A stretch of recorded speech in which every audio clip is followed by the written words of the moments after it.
سزاؤں کا اتوار بازار ختم ہونا چاہیے، نفرتوں سے پاکستان کا نقصان ہوگا۔ Chairman P T I barrister Gohar کی پشاور ہائی کورٹ میں میڈیا سے گفتگو، کہا عدلیہ سے امید وابستہ ہے، عدلیہ کو کہتے ہیں کہ ریلیف اور انصاف ہوتا ہوا نظر آنا چاہیے۔ اسلام آباد ہائی کورٹ کے جسٹس طارق جہانگیری کے ساتھ جو کچھ ہوا وہ افسوسناک ہے، کسی بھی جج کو عدالتی امور سے روکا نہیں جا سکتا۔ عوام کا پہلے ہی عدلیہ سے کافی اعتماد اٹھ چکا ہے، سپریم کورٹ اس معاملے میں ایکشن لے۔ اس وقت عوام مایوسی کے عالم میں ہیں، چیف جسٹس سے درخواست ہے کہ ہمارے زیر التوا مقدمات پر قانون کے مطابق کارروائی کریں۔ عدلیہ ماتحت عدالتوں پر نظر رکھتی تو ہمارے 3 لوگوں کو 100 سال کی سزا نہ ہوتی۔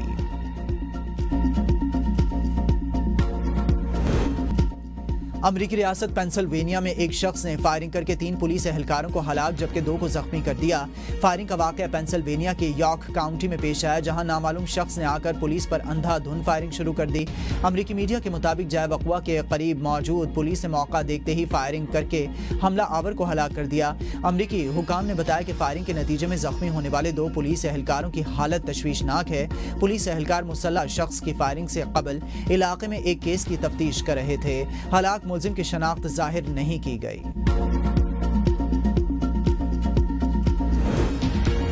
آل پارٹیز حریت کانفرنس کے سابق چیئرمین اور جدوجہد آزادی کشمیر کے بہادر رہنما پروفیسر عبدالغنی بھٹ اپنے گھر سوپور میں طویل علالت کے بعد انتقال کر گئے۔ کشمیر میڈیا سروس کے مطابق 89 سالہ عبدالغنی بھٹ نے سری نگر سے فارسی، اکنامکس اور سیاست میں تعلیم حاصل کی۔ علی گڑھ مسلم یونیورسٹی سے فارسی میں ماسٹرز اور قانون کی ڈگری بھی حاصل کی۔ عبدالغنی بھٹ نے 1987 کے اسمبلی انتخابات میں بھی حصہ لیا۔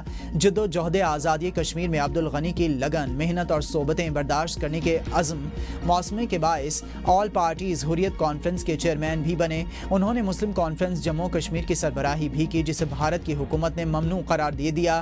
کشمیر پر بھارت کے غیر قانونی قبضے کے خلاف انہوں نے دن رات جدوجہد کی، جس کی پاداش میں قید و بند کی صحبتیں بھی برداشت کیں۔